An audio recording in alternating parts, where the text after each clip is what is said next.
నీకు పొగరెక్కినాడు ఎప్పుడు కూడా అలాగే పెడిసి మాట్లాడతాడు. ఒక మతానికి 83 సంవత్సరాలు వచ్చి ఇంకెన్ని పాడుతాడు నాకు తెలీదు. ఈ ఇద్దరు ధైర్యలేను. నిజమరా బాబు? డోలక్కలు మోసుకొని పెట్టి మోసుకొని గడ్డలు నడిచేలేము.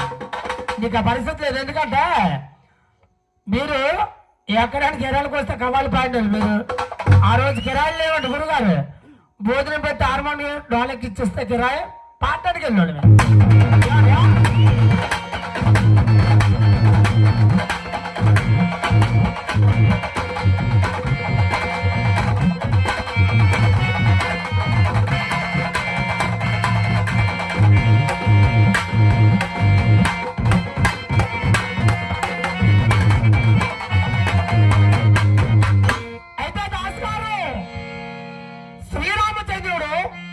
సీతా కళ్యాణం చేసుకున్న పిదప అయోధ్య నగరానికి ప్రవేశించాడంట.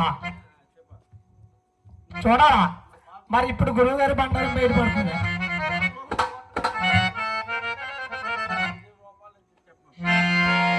దాసి గారు, శ్రీరామచంద్రుడు సీతాదేవిని కళ్యాణం చేసుకొని అయోధ్య నగరం ప్రవేశించేటప్పుడు శ్రీరామచంద్రుడి దగ్గర ఒక మహనీయుడు దాసీగా పనిచేస్తాడంటే ఆ నగరంలో పనిచేస్తాడు పాలకుడుగా.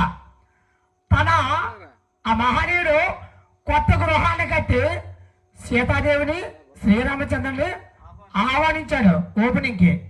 ఇప్పుడు మనల్ని గణేష్ గారు మరి సంతోష్ మాత గారు కవ్వాలి పాఠానికి ఆహ్వానించారు. అలాగే వీరిద్దరిని కూడా ఒక మహనీయుడు ఆహ్వానిస్తే నాలాంటి మంత్రి ఒకడెళ్ళి ముహూర్తం పెట్టాడట. బ్రాహ్మణుడు కాదు ఆ గృహప్రవేశానికి. నాలాంటి మంత్రి రాజు పక్కన సలహాలు ఇచ్చినటువంటి వాడు ముహూర్తం